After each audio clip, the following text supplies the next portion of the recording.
Hello, good evening everyone. My name is Kiran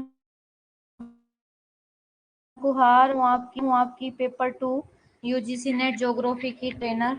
live class शुरू हो गई है। जल्दी से जल्दी अपनी जो लाइव क्लास है वो ज्वाइन करो ताकि हम अपना जो टॉपिक है वो शुरू करते हैं।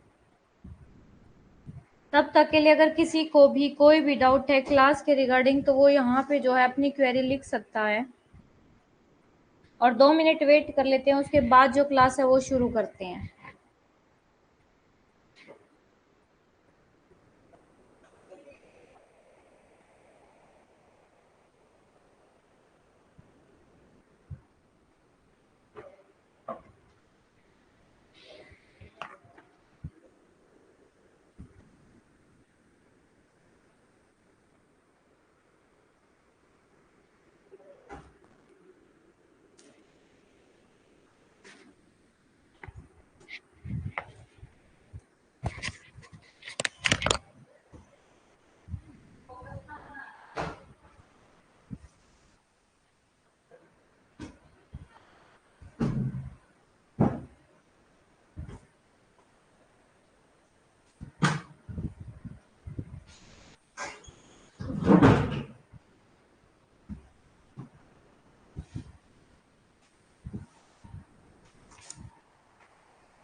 तो कल मैंने आपको बहुत कुछ समझाया था। आई होप आप सबको वो समझ में आ गया होगा।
तो क्लास शुरू करते हैं अब। कल वाला सबको क्लियर है?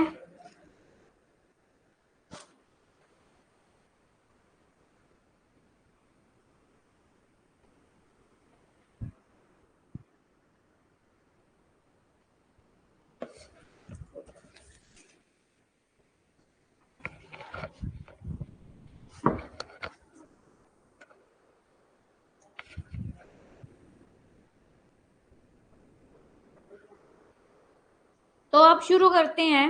कल मैंने आपको सारे जो मेथड्स है वो करवा दिए थे, है ना? मैंने कल आपको बता दिया था कि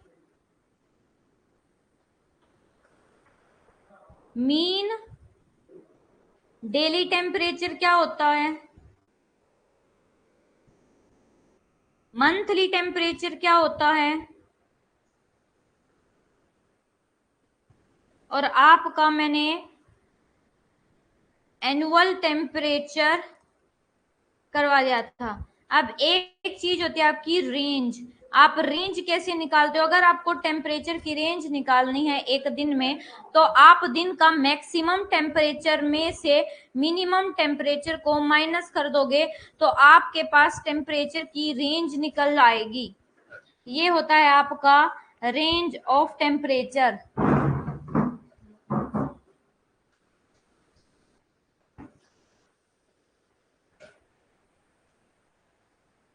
ठीक है। और जो एडियाबेटिक प्रोसेस है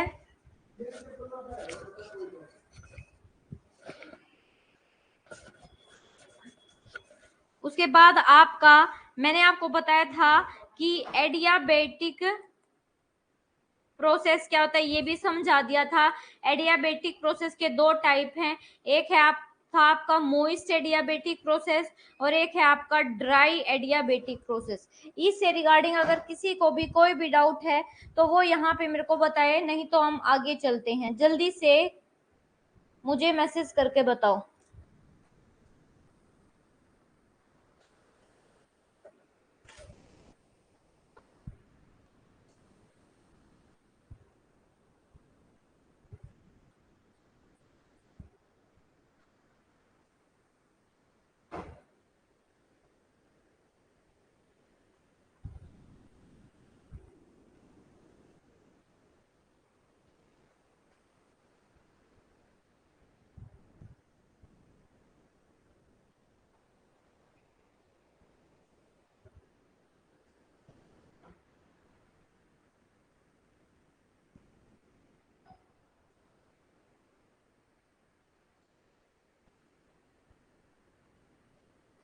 ये लो बेटे, हिंदी में भी मैंने बता दिया।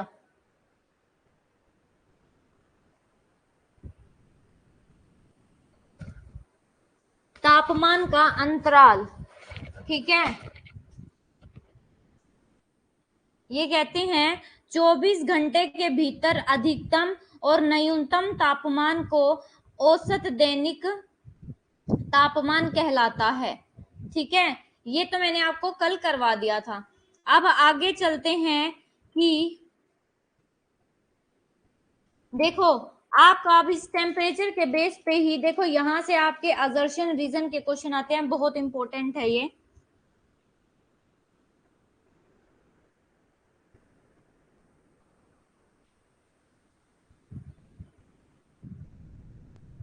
जो आपका ये इक्वेटर है,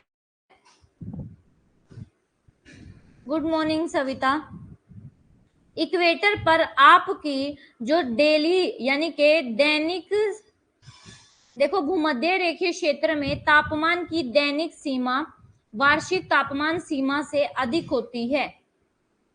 यानी कि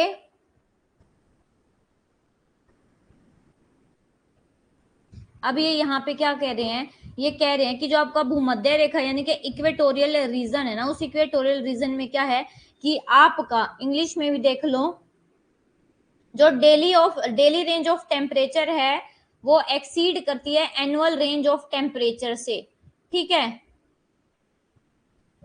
जैसे आपका जो डेली रेंज ऑफ टेम्परेचर है वो 5 से 10 डिग्री सेल्सियस के बीच में रहती है, लेकिन जो आपका एनुअल रेंज ऑफ टेम्परेचर है वो 2 से 3 डिग्री सेल्सियस के बीच में रहती है। अब यहाँ पे देखो ये क्या है, आपका दिन का, मैंने बताया था ना डेली रेंज ऑफ टेम्परेचर, आप रेंज ऑफ टेम्परेचर कैसे निकालते हो ये तो मैंने बता दिया। अब देखो ये कह रहे हैं इक्वेटोरियल जो रीजन है ना, वहां पे दिन का जो तापमान की रेंज होती है ना वो ज्यादा होती है पूरे साल से। वो कैसे, देखो आपका जो ये इक्वेटोरियल रीजन है ना, ये 0 से 10 डिग्री और नॉर्थ और साउथ वाला, यहाँ पे क्या होता है ना, आपका डेली 2 से 4 बजे क्या होती है, 2 बजे के बाद यहाँ पे बारिश होती है। तो मैक्सिमम और मिनिमम टेम्परेचर के बीच में डिफरेंस बहुत ज्यादा हो जाता है। मान लो सुबह आपका टेम्परेचर है 34 और शाम को टेम्परेचर हो जाता है 20। तो इस तरीके से जो मैक्सिमम और मिनिमम जो टेम्परेचर है उसके बीच में बहुत ज्यादा क्या हो जाता है, डिफरेंस हो जाता है, 10 डिग्री सेल्सियस तक का डिफरेंस हो जाता है। लेकिन वही आपका एनुअल जो रेंज है, एनुअल रेंज में ज्यादा डिफरेंस नहीं होता। यानी कि साल का सबसे ज्यादा, साल का वो महीना जिसमें सबसे ज्यादा टेम्परेचर है उसको माइनस कर दो साल का वो महीना जिसमें सबसे कम टेम्परेचर है, तो 2 से 3 डिग्री सेल्सियस का ही डिफरेंस रहता है। अब ये बात आती है कि जो ये इक्वेटोरियल रीजन है यहाँ पे डेली रेंज ऑफ टेम्परेचर यानी कि दैनिक सीमा, तापमान की दैनिक सीमा ज्यादा क्यों है। देखो यहाँ पे दैनिक सीमा ज्यादा इसलिए है क्योंकि यहाँ पे आपका हर दिन 2 बजे के बाद बारिश होती है, जिसकी वजह से टेम्परेचर में बहुत ज्यादा चेंज आ जाता है। और ये आपका रीजन असर्शन का क्वेश्चन है। ठीक है,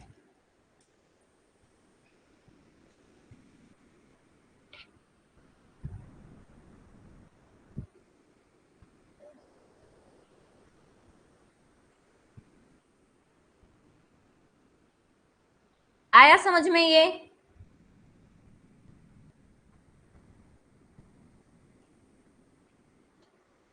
और वही आपका जो आइलैंड एरिया है, द्वीप क्षेत्रों में तापमान की जो वार्षिक सीमा है, यानी कि जो आइलैंड एरिया में जो डेली रेंज ऑफ टेम्परेचर है वो लो है। ठीक है, देखो आइलैंड एरिया में आपका डेली रेंज ऑफ टेम्परेचर इसलिए कम है क्योंकि आपका आइलैंड के चारों तरफ क्या होता है, आपका आइलैंड के चारों तरफ होता है पानी। और पानी का कैसा नेचर होता है? पानी का नेचर होता है कि लेट गर्म और लेट ठंडा, यानी कि देर से गर्म होता है पानी और देर से ठंडा होता है। तो आपका इस आइलैंड के ऊपर इस पानी का इफेक्ट ज्यादा पड़ता है, इसलिए यहाँ पे जो टेम्परेचर है, टेम्परेचर में ज्यादा डिफरेंस नहीं होता। और यहाँ पे डेली रेंज ऑफ टेम्परेचर यहाँ पे अभी भी क्या है? कम है। ठीक है,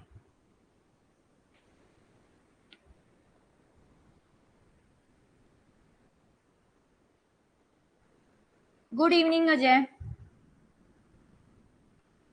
आ गया ये समझ में? बताओ तो मुझे, आपको समझ में आया है या नहीं आया है?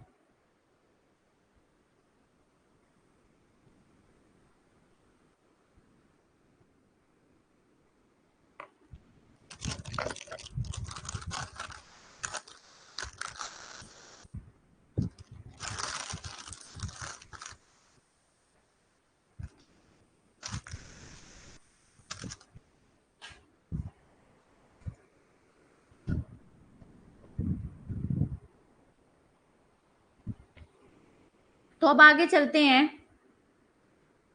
देखो हमने टेम्परेचर की अब क्या क्या बात कर ली। एक बात और मैं आपको बता दूं कि आज आपकी जो है एक ही क्लास होगी, दूसरी 8 बजे वाली क्लास नहीं होगी। ठीक है, क्योंकि मुझे कहीं पर जाना है, इसलिए आपकी 8 बजे वाली क्लास नहीं होगी।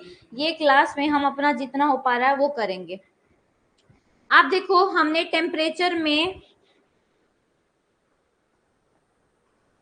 आपका जो इक्वेटोरियल एरिया उसके बारे में तो बात कर ली। अब हम बात करेंगे ट्रॉपिकल जो हॉट डेजर्ट है। जो आपका डेजर्ट है ना, डेजर्ट में आपकी दोनों चीजें हाई है, डेली रेंज ऑफ टेम्परेचर भी ज्यादा है, वही आपका एनुअल रेंज ऑफ टेम्परेचर भी ज्यादा है। ठीक है, क्या कह रहे हैं कि in tropical hot desert daily range of temperature आपका वेरी करता है 22 से 28 डिग्री सेल्सियस के बीच में। वही एनुअल रेंज ऑफ टेम्परेचर आपका एनुअल रेंज ऑफ टेम्परेचर की जो रेंज रहती है वो भी 17 से 22 डिग्री सेल्सियस के बीच में रहती है। क्यों?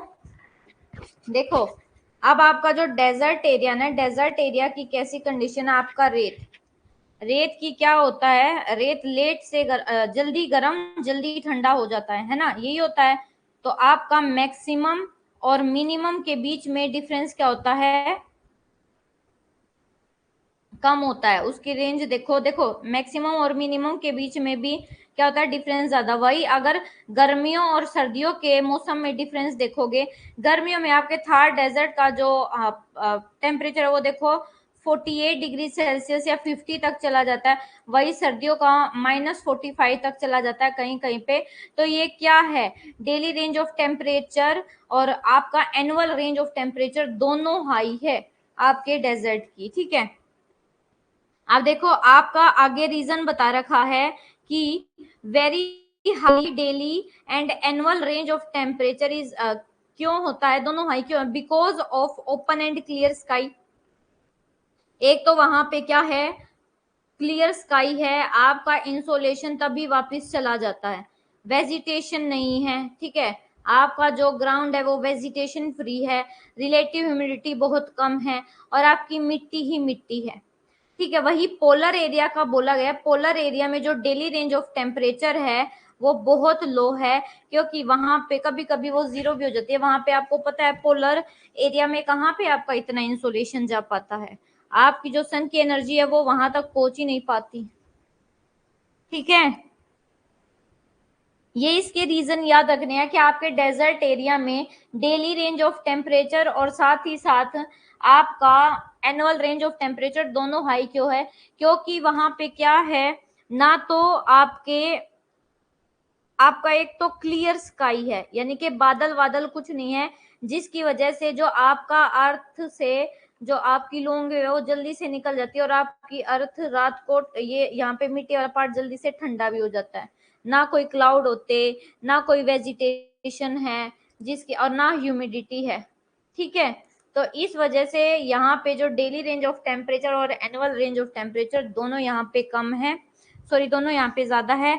वही आपका जो ये पोलर एरिया है, ये पोलर एरिया जो है, पोलर एरिया में आपका क्या है, डेली रेंज ऑफ टेम्परेचर बहुत लो है, वेरी लो है। क्यों? क्योंकि यहाँ पे जो सन है, सन की रेस तो पहुंच ही नहीं पाती, जिसकी वजह से यहाँ पे टेम्परेचर बिल्कुल लो रहता है। ठीक है,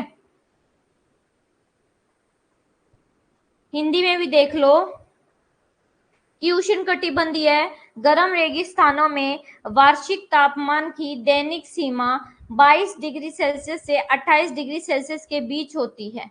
ठीक है, वही आपका जो वार्षिक सीमा है वो 17 से 22 डिग्री सेल्सियस के बीच रहती है। इसका रीजन क्या है कि खुले और साफ आसमान के कारण तापमान की दैनिक और वार्षिक वर्षा बहुत अधिक है। वनस्पति मुक्त जमीन की सतह है, यानी कि वनस्पति नहीं है। आपका जो लैंड है, लैंड पे वेजिटेशन नहीं है, जिसके कारण इसको टेम्परेचर ज्यादा मिलता है, ये ज्यादा से ज्यादा गर्म होती है। ठीक है, और टेम्परेचर इंक्रीज होता है, और आपका यहाँ पे रिलेटिव ह्यूमिडिटी भी बहुत कम है। तो ये सारे रीजन आपको यहाँ पर बताने हैं।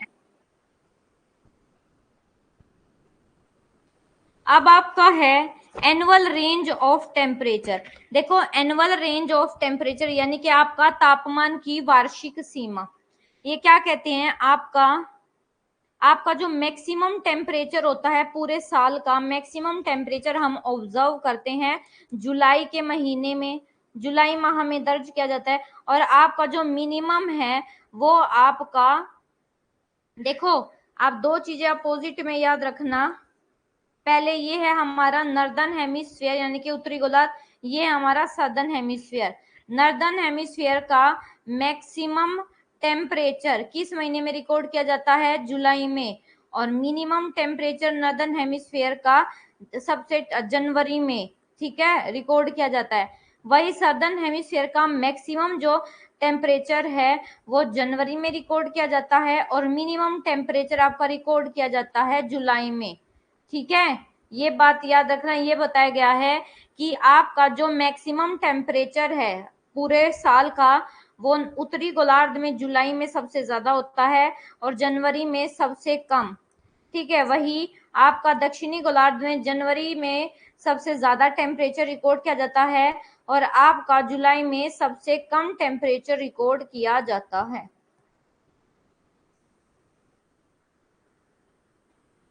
ठीक है, ये आ गया समझ में? पढ़ लेते हैं कि the maximum highest temperature is recorded in the month of July. Northern hemisphere में हाईएस्ट टेम्परेचर जुलाई में, और सदर्न हेमिस्फीयर में हाईएस्ट टेम्परेचर जनवरी में। वही लोवेस्ट टेम्परेचर यानी कि सबसे ठंडा महीना कौन सा होता है, नॉर्दर्न हेमिस्फीयर में सबसे ठंडा महीना जनवरी, और सदर्न हेमिस्फीयर में सबसे ठंडा महीना जुलाई होता है। अब ऐसा क्यों? क्योंकि देखो ये हमारा अर्थ है, ये हमारा सन है। ठीक है, तो आपकी अर्थ पर जब ट्रॉपिक, आपका सन जब ट्रॉपिक ऑफ कैंसर पर यानी कि कर्क रेखा पर जब चमकता है ना, तो आपको आपके नॉर्दर्न हेमिस्फीयर को इंसोलेशन ज्यादा मिलता है, जिसकी वजह से यहाँ पे क्या होती है, गर्मी। तो जुलाई में यहाँ पे सबसे ज्यादा टेम्परेचर होता है, और आपका वहीं इसी टाइम पे जब हमारा सन कर्क रेखा पर होता है तब यहाँ पे सूर्य की किरणें कम पहुंच पाती है, तो यहाँ पे सर्दी का मौसम होता है। तो यहाँ पे सर्दी का मौसम सबसे जो वहां पे सर्दी का मौसम क्या होगा, जनवरी में।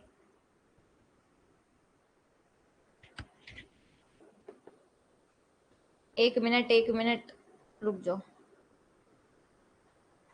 देखो आपका ये सन है,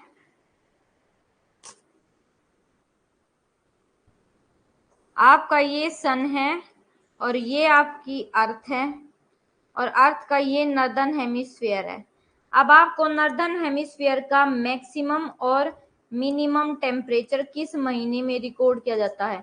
तो नॉर्दर्न हेमिस्फीयर का जो मैक्सिमम टेम्परेचर रिकॉर्ड किया जाता है वो रिकॉर्ड किया जाता है आपका जुलाई में, क्योंकि जुलाई में आपका सन कहाँ पे होता है?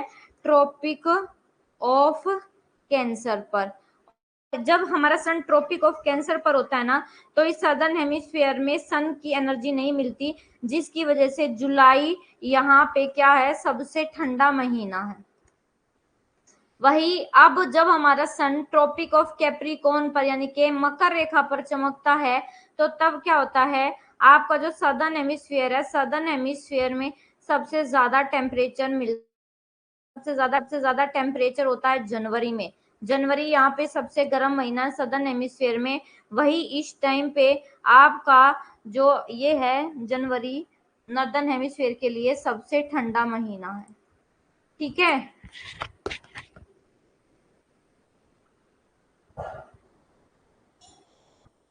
अब आगे चलते हैं। आपका डिस्ट्रीब्यूशन ऑफ टेम्परेचर यानी कि आपका तापमान का वितरण। देखो हिंदी में देख लो, तापमान का वितरण। आपका तापमान का स्थानिक और लौकिक वितरण बहुत महत्वपूर्ण है। यानी कि आपको जो टेम्परेचर है, टेम्परेचर का टेम्पोरल और आपका स्पाशियल डिस्ट्रीब्यूशन दोनों पढ़ना। टेम्पोरल यानी कि आपका टाइम के अकॉर्डिंग या लैटिट्यूड के अकॉर्डिंग पढ़ सकते हो। वही आपका स्पाशियल यानी कि पर्टिकुलर प्लेस के अकॉर्डिंग जब हम पढ़ते हैं। ठीक है, क्योंकि अलग अलग मौसम के प्रकार, जलवायु, वनस्पति क्षेत्र, जानव और मानव आदि क्या कहते हैं कि जो ये spatial and temporal distribution of temperature is very significant। जो आपका टेम्परेचर का स्पाशियल और ये टेम्पोरल डिस्ट्रीब्यूशन है, ये बहुत ज्यादा क्या है? इंपॉर्टेंट है, क्योंकि because different types of weather, क्योंकि अलग अलग हमारी पृथ्वी है, पृथ्वी पे अलग अलग तरीके का वेदर होता है, अलग क्लाइमेट होती है, वनस्पति अलग होती है, आपके एनिमल्स अधिक होते हैं, आपकी ह्यूमन लाइफ अलग होती है, तो ये सब इफेक्ट होते हैं इससे। ठीक है, तो अब ये कहते हैं जो आपका टेम्परेचर है, टेम्परेचर को हम दो तरीके से पढ़ रहे हैं। एक आपका टेम्पोरल डिस्ट्रीब्यूशन और दूसरा है आपका स्पाशियल डिस्ट्रीब्यूशन। अब ये जो आपका स्पाशियल डिस्ट्रीब्यूशन है यानी कि प्लेस के अकॉर्डिंग, स्पाशियल या स्थानिक, स्थान के अकॉर्डिंग जब हम पढ़ते हैं तो स्पाशियल डिस्ट्रीब्यूशन दो तरीके से पढ़ते हो। एक तो ये वर्टिकल यानी कि ऊर्ध्वाधर आप डिस्ट्रीब्यूशन पढ़ते हो, एक आप ऐसे पढ़ते हो हॉरिजॉन्टल डिस्ट्रीब्यूशन। हॉरिजॉन्टल डिस्ट्रीब्यूशन आप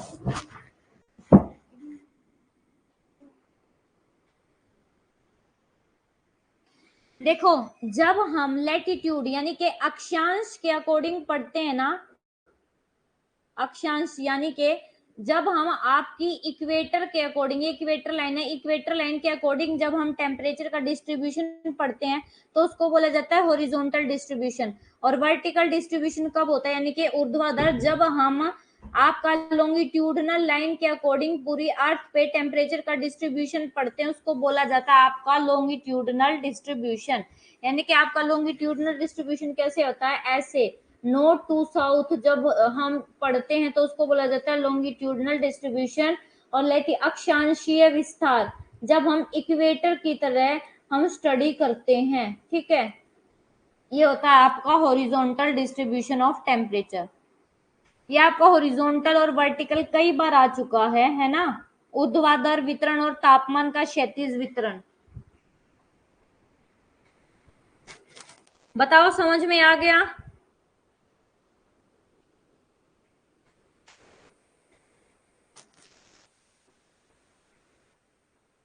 अब आगे हम पढ़ते हैं जो आपका ये टेम्परेचर का स्पाशियल डिस्ट्रीब्यूशन है ना, इसको कुछ फैक्टर जो है वो कंट्रोल करते हैं। यानी कि आपका जो है अर्थ पे ये आपका इक्वेटर है। जैसे जैसे हम इक्वेटर से पोल की तरफ चलते हैं तो आपके कुछ फैक्टर काम करते हैं, और जैसे जैसे हम ये नॉर्थ टू साउथ स्टडी करते हैं, नॉर्थ टू साउथ चलते हैं, तो भी हमारे कुछ फैक्टर्स काम करते हैं, वो आपको अब पढ़ने हैं। ठीक है, अब आपका देखो सबसे पहले है लैटिट्यूड और डिस्टेंस फ्रॉम द इक्वेटर। ठीक है, ये अभी बताती हूँ क्या है, आपके टेम्परेचर को लैटिट्यूड कैसे अफेक्ट करते हैं। देखो जैसे जैसे आप इक्वेटर से पोल की तरफ बढ़ते हो ना, तो आपका जो टेम्परेचर है उसमें कमी आने लगती है। क्यों कमी आने लगती है ये आप बताओगे मुझे। जैसे जैसे हम, इसका आंसर मुझे दो, जैसे जैसे आप इक्वेटर से पोल की तरफ चलते हैं तो आपका टेम्परेचर जो है वो कम क्यों होने लगता है, मुझे बताओ। इसका रीजन मैंने आपको बताया हुआ है।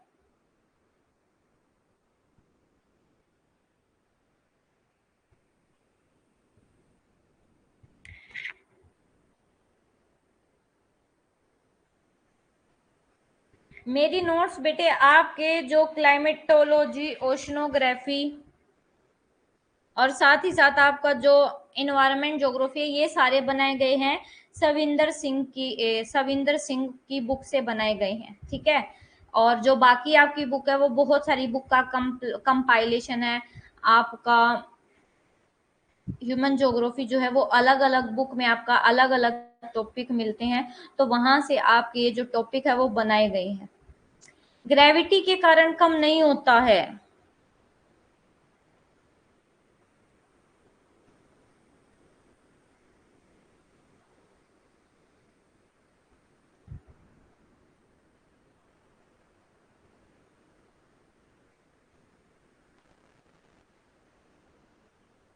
ये रीजन नहीं है, और कोई बताओ किसकी वजह से।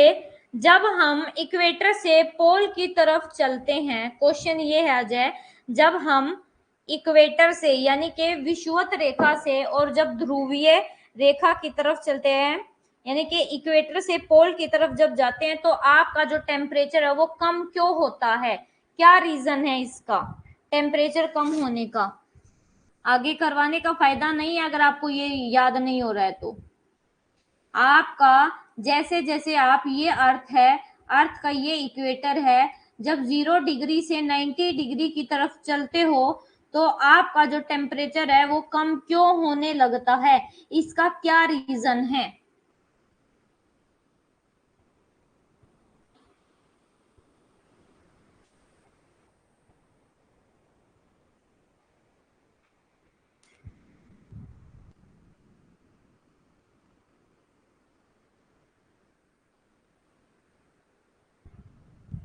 बताओ क्या रीजन है। नहीं, लॉन्गिट्यूड एंड लैटिट्यूड नहीं है, ये नहीं था आंसर।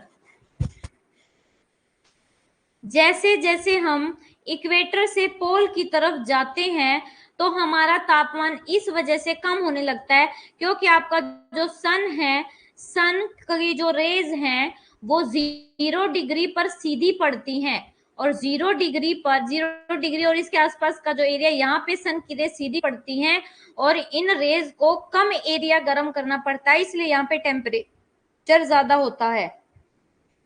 लेकिन जैसे जैसे ये सन की रेज 0 डिग्री से ऊपर 90 डिग्री तक जाती है तो इनको ज्यादा जो डिस्टेंस है वो तय करना पड़ता है, ज्यादा दूरी तय करनी पड़ती है, जिसकी वजह से यहाँ पे ये जो पोलर एरिया, यहाँ पे सफिशिएंट जो सनरेज है वो नहीं पहुंच पाती। साथ ही साथ इन सनरेज को बहुत बड़ा एरिया गर्म करना पड़ता है, इसलिए आपका पोलर एरिया पे टेम्परेचर कम मिलता है और इक्वेटर एरिया पे टेम्परेचर ज्यादा मिलता है। और यही कारण है कि लैटिट्यूड और आपका इक्वेटर से डिस्टेंस जैसे जैसे बढ़ता है आपका जो टेम्परेचर है वो कम हो जाता है।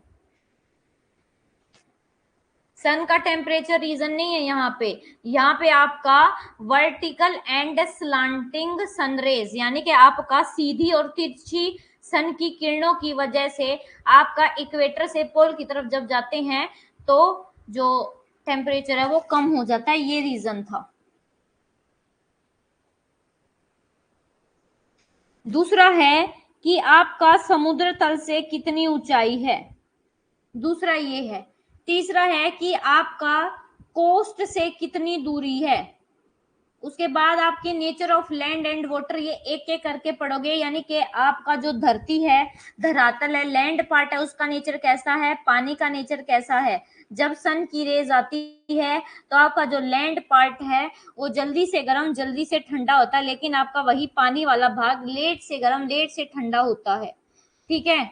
उसके बाद आपका nature of slope, prevailing winds, अब ये सब पढ़ेंगे। इसमें सबसे पहले हैं आपके अक्षांश,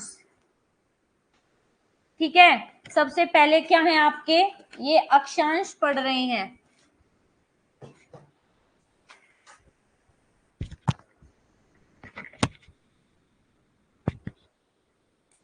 अक्षांश क्या है कि आपके भू सतह द्वारा प्राप्त सूर्यताप की मात्रा भूमध्य रेखा से ध्रुव की ओर घटती जाती है। ये तो मैंने आपको बता दिया कि आपका जो आपका ये भू सतह है, सरफेस है, सरफेस पे जैसे ही आप 0 डिग्री से 90 डिग्री यानी कि इक्वेटर से जब पोल की तरफ चलते हैं तो आपका टेम्परेचर कम हो जाता है। क्यों?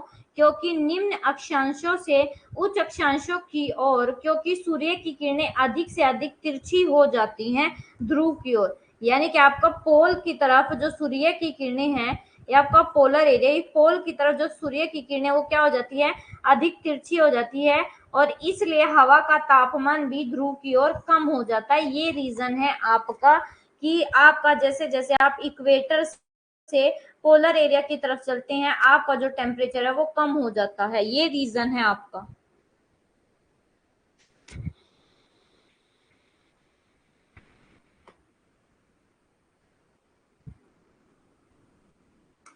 आया समझ में?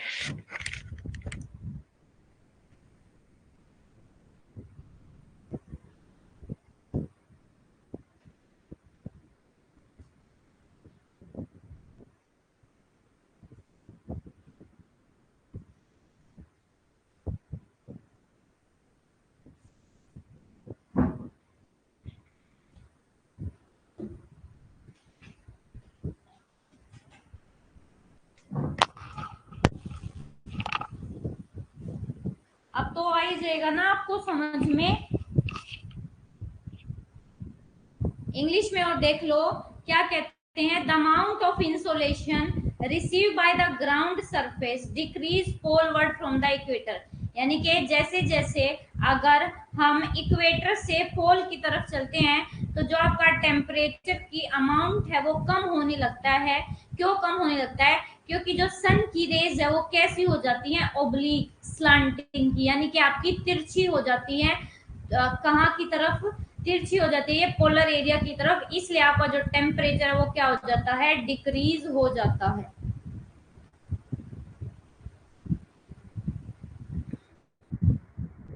ये कहते हैं कि इट में बी नोटेड, गौरतलब यह है कि पूरे वर्ष सूर्य की किरणें भूमध्य रेखा पर लगभग लंबवत होती हैं, यानी कि सीधी पड़ती हैं, लेकिन वहां पर कोई अधिकतम तापमान नहीं होता। अब आपके लिए एक इम्पोर्टेंट क्वेश्चन है, ये देखो ये क्या कहा गया है यहाँ पे, ये क्वेश्चन आपके यूजीसी नेट में पूछा गया है, ये आपका 0 डिग्री। ये कहते हैं कि देखो ध्यान देने वाली बात ये है कि जो सन है, सन की रेज पूरा साल इस इक्वेटर एरिया पे डायरेक्टली जो है चमकती है, लेकिन फिर भी इस 0 डिग्री सेल्सियस पे सबसे ज्यादा टेम्परेचर रिकॉर्ड नहीं किया जाता। सबसे ज्यादा टेम्परेचर कहाँ रिकॉर्ड किया जाता है? सबसे ज्यादा टेम्परेचर रिकॉर्ड किया जाता है 23 degree and half north and south, इसके बीच में जो है आपका टेम्परेचर यहाँ पे सबसे ज्यादा होता है। इक्वेटर पर 0 डिग्री पर टेम्परेचर ज्यादा नहीं होता, ठीक है, देखो यहाँ पे ये जो आपका 23.5 डिग्री नॉर्थ है, यहाँ पे क्या है, मैक्सिमम टेम्परेचर ऑब्जर्व किया जाता है। सबसे ज्यादा टेम्परेचर यहाँ पे ट्रॉपिक ऑफ कैंसर पर कब रिकॉर्ड किया जाता है, जब हमारा नॉर्दर्न हेमिस्फीयर में गर्मी होगी, यानी कि जुलाई में, और सदर्न हेमिस्फीयर में ट्रॉपिक ऑफ मकर रेखा पर सबसे ज्यादा टेम्परेचर रिकॉर्ड किया जाता है कब, यानी कि आपका, हाँ जी बिल्कुल, कर्क और मकर रेखा पे आपका जो टेम्परेचर है वो सबसे ज्यादा मिलता है। इसका रीजन क्या है, देखो ये रीजन नहीं है कि यहाँ पे जो इंसोलेशन है वो इक्वेटर पर कम मिलता होगा, या आपका जो ये ट्रॉपिक ऑफ कैंसर और ट्रॉपिक ऑफ कैप्रिकॉर्न है यहाँ पे ज्यादा मिलता होगा, ऐसा कुछ नहीं है। अब इसका रीजन क्या है, इसका रीजन ये इक्वेटर पर, इक्वेटर जो एरिया है, इक्वेटर एरिया पर आपका टेम्परेचर इसलिए कम हो जाता है क्योंकि यहाँ पे डेली 2 बजे के बाद क्या होती है, डेली 2 से 4 बजे के बीच यहाँ पे बारिश होती है।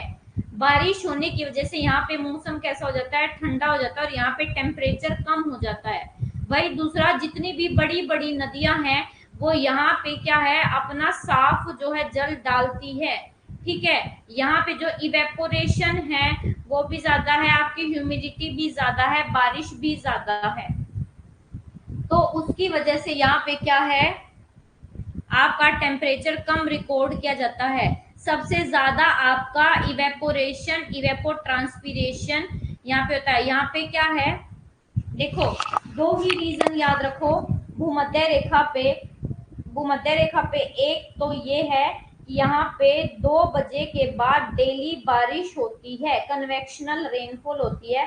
दूसरा, यहाँ पे जो वनस्पति है, वनस्पति बहुत ज्यादा मिलती है, एवरग्रीन फॉरेस्ट मिलते हैं, यानी कि जो कभी अपनी पत्तियां नहीं गिराते, तो इसकी वजह से यहाँ पे जो टेम्परेचर है वो कम रिकॉर्ड किया जाता है। ये आपको रीजन बताने हैं।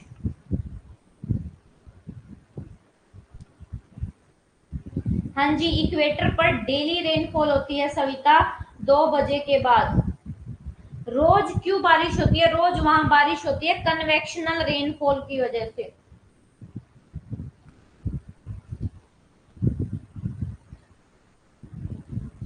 क्लाउड पास नहीं होते वहां पे, वहां पे रीजन पता है बारिश का क्या है, वहां पे बारिश का रीजन है, ये इक्वेटर एरिया है, यहाँ पे टेम्परेचर ज्यादा है, टेम्परेचर ज्यादा है तो यहाँ के आसपास की जो हवा वो क्या है, वो गर्म होकर ऊपर उठती है, और यहाँ पे टेम्परेचर के साथ साथ आपको वाटर अवेलेबिलिटी है, तो ये जो हवा ऊपर उठती है ये क्या है, इसके अंदर नमी, ये नमी लेकर ऊपर उठती है। ठीक है, फिर ये एक पॉइंट पे जाके ऊपर ठंडी होने लगती है एडियाबेटिक प्रोसेस से, और ये क्या है, फिर ऐसे जब नीचे उतरते हैं तो ये क्या करती है, देखो ये जब ऊपर उठती है ना, तो ऊपर उठते उठते ये बारिश करती है, फिर ये सूखी होके नीचे बैठने लगते हैं, फिर दोबारा से उठते हैं, तो इस तरीके से वहां पे क्या है, डेली कन्वेक्शनल रेनफॉल होती है। ये ऐसे मत सोचना डेली नहीं होती, डेली बारिश होती है वहां पे।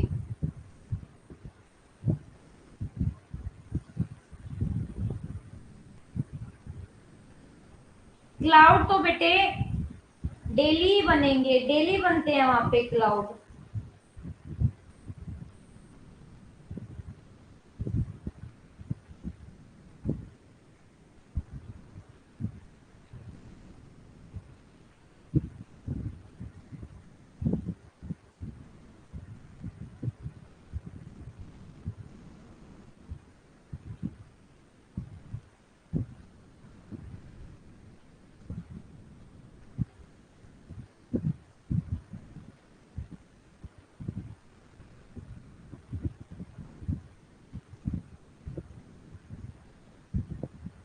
वहां पे डेली 2 बजे के बाद बारिश होती है क्योंकि वहां पे टेम्परेचर बहुत बोला जाता है,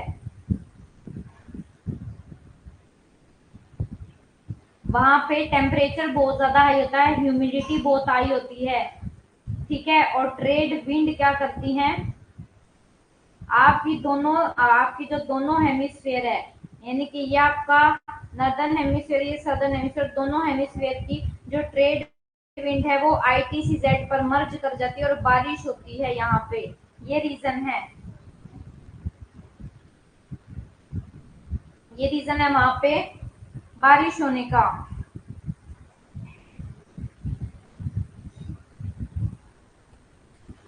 यहाँ पे बहुत ज्यादा फॉरेस्ट भी है, डेंस फॉरेस्ट है।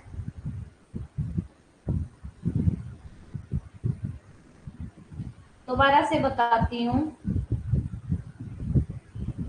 देखो आपका ना एक चीज होती है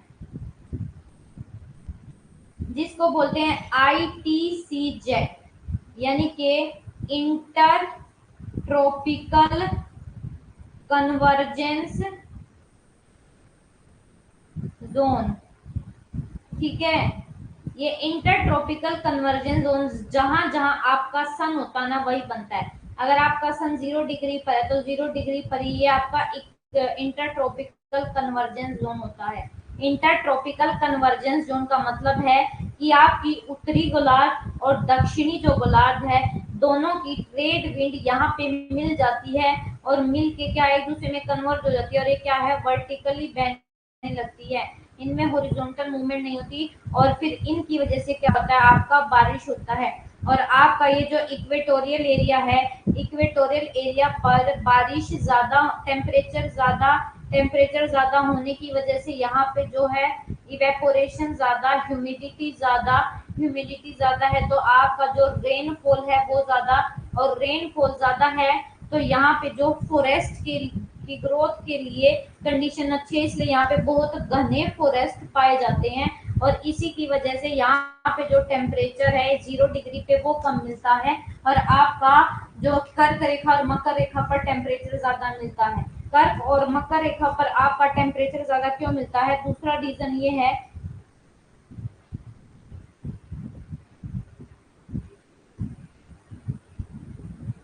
ऐसा कुछ नहीं है इक्वेटर पर अर्थ की आई नहीं बनती है।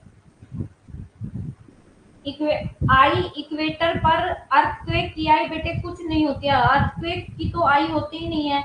आपका साइक्लोन होते हैं, साइक्लोन की आई होती है। और आपका जो इक्वेटोरियल एरिया है, इक्वेटर एरिया है, वहां पे आपका जो साइक्लोन है वो कभी बन ही नहीं सकते। क्यों नहीं बन सकते, क्योंकि इक्वेटर पर आपका जो कोरियोलिस फोर्स है उसकी वो क्या है, कोरियोलिस फोर्स 0 है।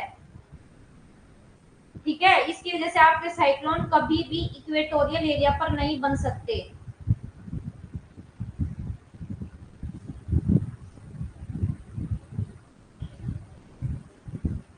तीसरा आप ये बोल सकते हो, देखो यहाँ पे आपका टेम्परेचर क्यों कम होता है, पहला बता दिया रेनफॉल डेली होती है, दूसरा बता दिया यहाँ पे क्लाउडी मौसम रहता है, हमेशा क्लाउडी मौसम रहेगा तो जो आपका सन की रेज आएंगी वो वापस टकरा के वापस चली जाती है, जो रेज है वो नीचे नहीं आ पाती और यहाँ पे गर्म ही नहीं हो पाती। तीसरा यहाँ पे और क्या है, तीसरा यहाँ पे आपका जो वेजिटेशन है, वेजिटेशन भी बहुत ज्यादा, जिसकी वजह से जो गर्मी है, टेम्परेचर है वो कम हो पाता है उसका। ठीक है, आया समझ में। लेकिन वही अगर आप अपने डेजर्ट एरिया की बात करेंगे, डेजर्ट एरिया की बात करेंगे तो जो डेजर्ट एरिया ना, डेजर्ट एरिया में आपका क्या क्या मिलता है, डेजर्ट एरिया में आपका साफ मौसम होता है, वो साफ मौसम, क्योंकि वहां पे कोई पानी नहीं होता, ना कोई इवेपोरेशन होता, ना कोई वेजिटेशन होता, इसलिए आपका 23 degree and half north and 23 degree and half south, यानी कि कर्म रेखा और मकर रेखा पर आपका जो टेम्परेचर है वो ज्यादा होता है एज कम्पेयर टू भूमध्य रेखा।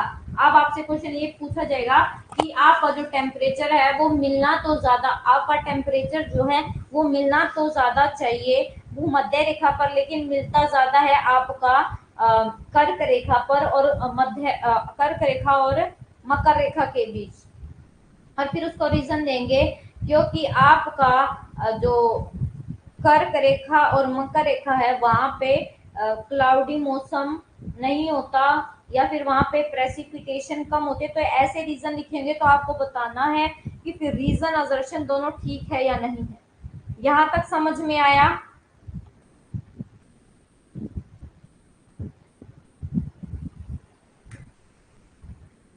यहाँ तक समझ में आया ये कितना इजी है।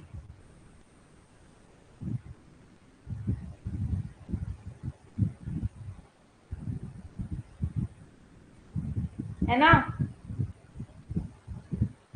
अब देखो ये क्वेश्चन भी पूछा गया है कि आपका जो हाईएस्ट टेम्परेचर है, the highest temperature of 58 degree Celsius was recorded in Al Aziz Libya. Libya में पूरी अर्थ का सबसे ज्यादा जो टेम्परेचर वो रिकॉर्ड किया गया वो कहाँ पे, लीबिया। लीबिया आपके अफ्रीका की एक कंट्री है, वहां पे है। लीबिया अफ्रीका में है, वहां पे अफ्रीका में जो लीबिया है, लीबिया में एक जगह है अल अजीज, वहां पे टेम्परेचर सबसे ज्यादा है। और ये आपका यूजीसी नेट का में क्वेश्चन पूछा गया है। सितंबर 1992 में सबसे ज्यादा टेम्परेचर आपके पूरे अर्थ का कहाँ पे मिला है, अल अजीज में। और second highest temperature 57 degree Celsius temperature ये आपका डेथ वैली है, कैलिफोर्निया यूएसए में, वहां पे मिला है सबसे ज्यादा। नहीं बेटे आज 8 बजे क्लास नहीं होगी, बस आज आपकी एक ही क्लास है। बस आपकी ये क्लास खत्म होने वाली है, 10 मिनट की और क्लास रहती है, उसके बाद लीव कर देना, फिर फर्स्ट पेपर की जो क्लास है वो ले लेना। उसके बाद कहते हैं जो लोवेस्ट टेम्परेचर रिकॉर्ड किया जाता है वो देखो -89 डिग्री सेल्सियस टेम्परेचर रिकॉर्ड किया गया है। यानी कि पूरी अर्थ का सबसे कम टेम्परेचर कहाँ पे रिकॉर्ड किया गया है, वो स्टोक अंटार्कटिका में। आपका अंटार्कटिका है, अंटार्कटिका में एक जगह है जिसका नाम है वो स्टोक, वहां पे -89 डिग्री सेल्सियस टेम्परेचर मिला है। वही अगर सेकंड लोवेस्ट टेम्परेचर देखें यानी कि वो स्टोक से कम कहाँ पे मिला है, तो -68 डिग्री सेल्सियस वर्खोयांस्क, जो आपका ये रशिया है, रशिया में जो साइबेरिया वाला पार्ट है इसमें ये वर्खोयांस्क है, वहां पे -68 डिग्री सेल्सियस टेम्परेचर मिला है। ठीक है,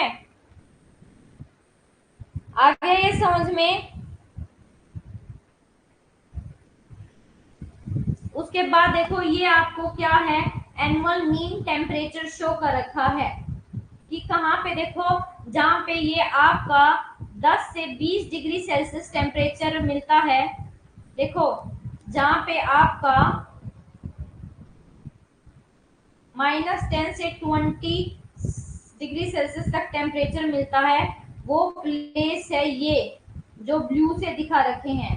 फिर आपका 0 से 40 डिग्री सेल्सियस के बीच जो टेम्परेचर है वो कहाँ पे मिलता है, ये देखो ये जो ग्रीन से दिखा रखे हैं यहाँ पे आपका 0 से 40 डिग्री सेल्सियस के बीच में टेम्परेचर शो कर रखा है। ठीक है, उसके बाद वो जहाँ पे टेम्परेचर 10 से 60 डिग्री के बीच में, तो ये देखो ये रेड से आपको शो कर रखा है। और आपका 80 डिग्री के आसपास जो एरिया मिलता है जहाँ पे टेम्परेचर, तो ये देखो ये जो ब्राउनिश शेड है यहाँ पे 80 डिग्री सेल्सियस, 80 डिग्री जो फ़ारेनहाइट है, 80 डिग्री फ़ारेनहाइट तक टेम्परेचर मिलता है और 30 डिग्री सेल्सियस तक टेम्परेचर मिलता है। ये आपको बताया गया है कि कैसे हमारे पूरे वर्ल्ड में जो है टेम्परेचर मिलता है। ये देखो आपका ये है लॉन्गिट्यूड एंड लेटीट्यूड। देखो ये जो आपको ऊपर से नीचे ऐसे सीधी लाइन दिख रही है ना आपकी ग्लोब पे, इनको बोला जाता है लॉन्गिट्यूड लाइन। और जो आपका ये ऐसे इक्वेटर के जैसी ये लाइन दिख रही है इनको बोला जाता है लेटीट्यूड लाइन। और आपका सबसे ज्यादा टेम्परेचर कहाँ मिलता है, ट्रॉपिक ऑफ कैंसर और ट्रॉपिक ऑफ कैप्रिकॉर्न पर, जबकि इक्वेटर पर आपका जो टेम्परेचर है वो ज्यादा नहीं मिलता। क्यों ज्यादा नहीं मिलता, क्योंकि यहाँ पे क्लाउडी मौसम रहता है, स्काई क्लियर नहीं रहता, दूसरा वेजिटेशन बहुत ज्यादा है, तीसरा रिलेटिव ह्यूमिडिटी बहुत ज्यादा, चौथा यहाँ पे बारिश बहुत ज्यादा होती है। लेकिन वही ट्रॉपिक ऑफ कैप्रिकॉर्न और कैंसर पे क्या है, इसके अपोजिट सारे जो कीवर्ड्स है वो याद रखना कि क्लियर स्काई है, कोई आपके यहाँ पे नो क्लाउड, कोई क्लाउड फॉर्मेशन नहीं होती। दूसरा यहाँ पे ड्राई एयर होती है, ह्यूमिडिटी यानी कि जलवाष्प की कम नहीं होती है, और तीसरा यहाँ पे रेनफॉल नहीं होती। तो इसी के कारण आपका 23 डिग्री नॉर्थ और साउथ के बीच में टेम्परेचर ज्यादा मिलता है, जबकि आपकी 0 डिग्री सेल्सियस पर जो टेम्परेचर है वो कम मिलता है। ठीक है, अब लिखा गया आपका एल्टीट्यूड। ये एल्टीट्यूड मैंने आपको बताया था ना, जब हमने कंपोजिशन ऑफ एटमॉस्फेयर किया था तो मैंने आपको बताया था हम एटमॉस्फेयर का ही टेम्परेचर पढ़ रहे हैं। देखो जैसे जैसे हम ट्रोपोस्फेयर से आपका एक्सोस्फेयर की तरफ चलते हैं तो आपका जो टेम्परेचर है, टेम्परेचर में गिरावट आती है। ठीक है, आपका जो ट्रोपोस्फेयर है, जब हम बढ़ती ऊंचाई के साथ ऊपर चलते हैं, यानी कि जैसे जैसे आपकी हाइट बढ़ती है तो आपका जो तापमान है, तापमान में गिरावट आती है और उसको बोला जाता है आपका सामान्य ह्रास दर या नॉर्मल लैप्स रेट। सबसे पहले ही बोला गया नॉर्मल लैप्स रेट के हमने क्वेश्चन किए थे ना। Normal lapse rate of temperature average कितना है पर 1000 किलोमीटर पे, या पर 1000 किलोमीटर पे कितना है 6.5 डिग्री सेल्सियस टेम्परेचर आपका कम होगा। यानी कि जैसे ही हम 1000 डिग्री सेल्सियस 1000 किलोमीटर पर पहुंचते हैं तो वहां पे 6.5 डिग्री सेल्सियस जो तापमान है वो कम हो जाएगा। और उसके क्या क्या रीजन है, बहुत सारे रीजन है। सबसे पहला है जो मेजर सोर्स है एटमोस्फेरिक हीट का, वो अर्थ का सरफेस है। देखो ये क्या कहते हैं, जो आपकी अर्थ का एटमोस्फेयर गर्म होता है वो किसकी वजह से होता है, ये अर्थ के सरफेस की वजह से। और जैसे ही हम इस अर्थ के सरफेस से ऊपर की तरफ चलते हैं तो जो आपको एनर्जी है वो कम मिलती है, इसलिए आपका जो टेम्परेचर है वो कम होता है जैसे ही हम नीचे से ऊपर बैठते हैं। ठीक है, उसके बाद कहते हैं दूसरा रीजन ये है कि the layer of air are denser near the earth surface and become lighter with increasing altitude. ये कहते हैं कि पृथ्वी के सतह के पास हवा की जो परतें हैं वो सघन होती हैं, लेकिन जैसे जैसे ऊंचाई बढ़ती है तो इसकी जो परतें क्या हो जाती है, हल्की हो जाती है, और इसलिए आपका जो बढ़ती ऊंचाई के साथ तापमान है वो कम होता है।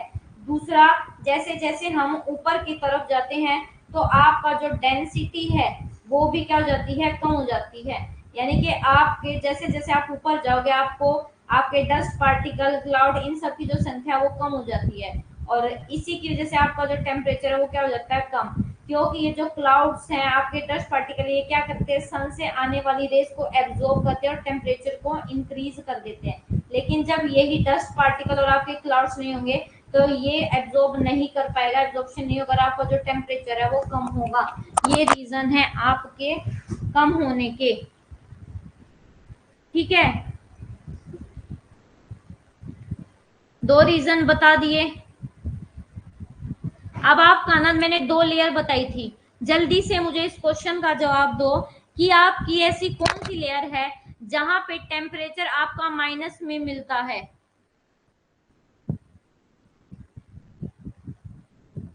दो ऐसी लेयर के नाम बताओ जहां पे टेम्परेचर ज्यादा मिलता है, और जो दो ऐसी लेयर के नाम बताओ एटमॉस्फेयर की जहां पे आपका टेम्परेचर सबसे कम मिलता है।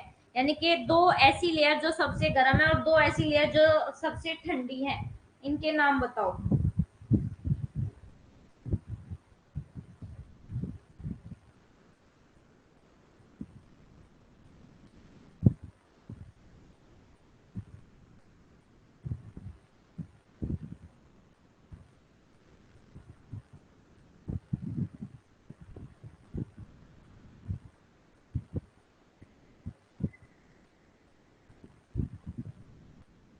समताप में आपका ठीक है, टेम्परेचर सबसे ज्यादा मिलता है।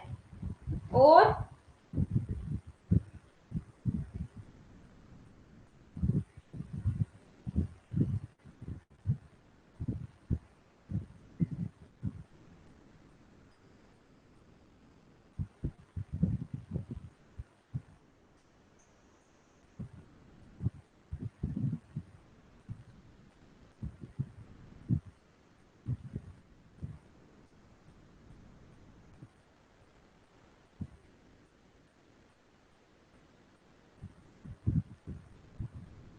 ट्रोपोस्फेयर मेसोस्फेयर में कम, और थर्मोस्फेयर में ज्यादा, और मेसोस्फेयर में कम, समताप में ज्यादा।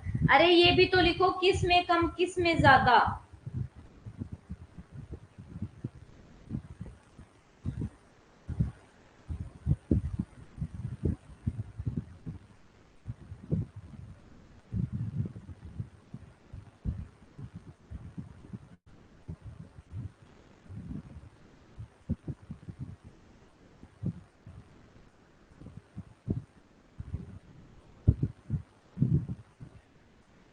ट्रोपोस्फेयर एंड मेसोस्फेयर में कम टेम्परेचर। हाँ जी बिल्कुल, आपका ट्रोपोस्फेयर में और मेसोस्फेयर में टेम्परेचर सबसे कम मिलता है। वही आपका समताप मतलब आपका स्ट्रेटोस्फेयर और थर्मोस्फेयर में आपका टेम्परेचर ज्यादा मिलता है। आपका स्ट्रेटोस्फेयर में टेम्परेचर ज्यादा मिलता है क्योंकि वहां पे आपकी कौन सी लेयर है, ओजोन लेयर है। ठीक है, ओजोन लेयर क्या करती है, ओजोन लेयर जो सन की अल्ट्रावायलेट रेज है उसको एब्जॉर्ब कर लेती है, इसलिए स्ट्रेटोस्फेयर में टेम्परेचर क्या हो जाता है, ज्यादा हो जाता है। वहीं आपका जो दूसरी है मेसोस्फेयर, मेसोस्फेयर में आपका जो टेम्परेचर है वो माइनस में होता है, -100 डिग्री सेल्सियस। और मैंने आपको हीट बजट को मेजर करने का एक डिवाइस बताया था। What is name of that device? Instrument that measure the heat budget, sorry not heat budget, instrument that measure, वो इंस्ट्रूमेंट का नाम बताओ जो मेजर करे आपका रेडिएशन हीट को।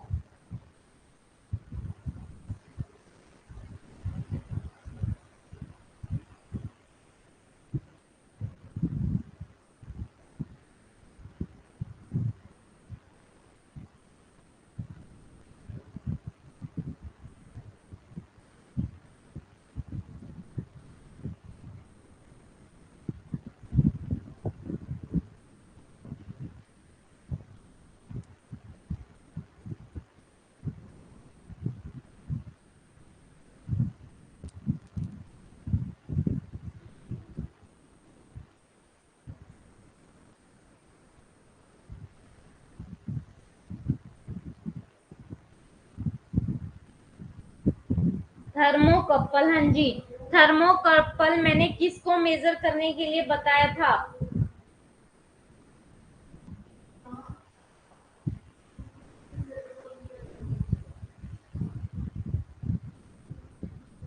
एल्टीट्यूड का क्लियर हो गया ना अब एक अगला देखो ये और समझ लो, डिस्टेंस फ्रॉम द कोस्ट।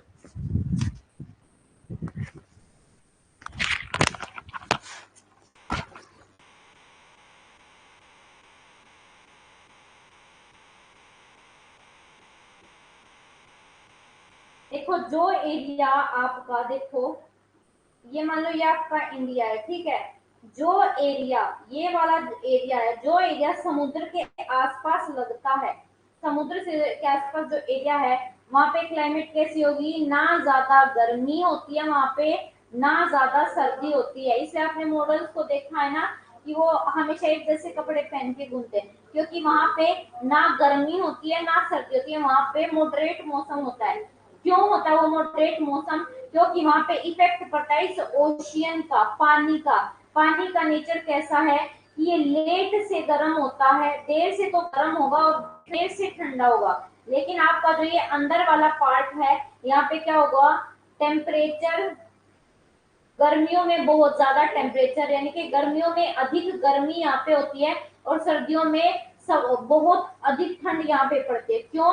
क्योंकि आपका जो धरातल है, लैंड का नेचर है कि जो आपका लैंड पार्ट है वो जल्दी से गर्म होती है, लेकिन और क्या हो जाता है, बाहर ठंडी हो जाती है। तो इसकी वजह से यहाँ पे गर्मी और सर्दियों में अधिक सर्दी। लेकिन आपका ये जो कोस्टल रीजन है, जो समुद्र के आसपास वाला रीजन है, वहां पे ना अधिक गर्मी ना अधिक सर्दी पड़ती है। क्यों?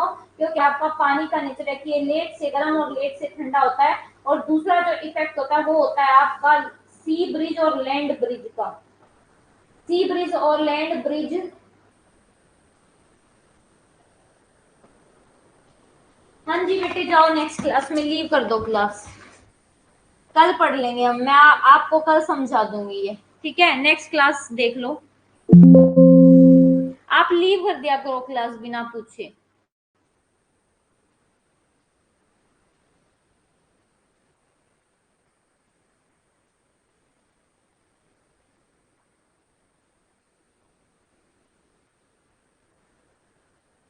हाँ जी यशवंत, बिना पूछे मुझसे क्लास लीव कर दिया करो, जब टाइम ज्यादा हो जाए और ये क्लास का लास्ट का 2-3 मिनट का तो आप वैसे भी देख सकते हो, ठीक है।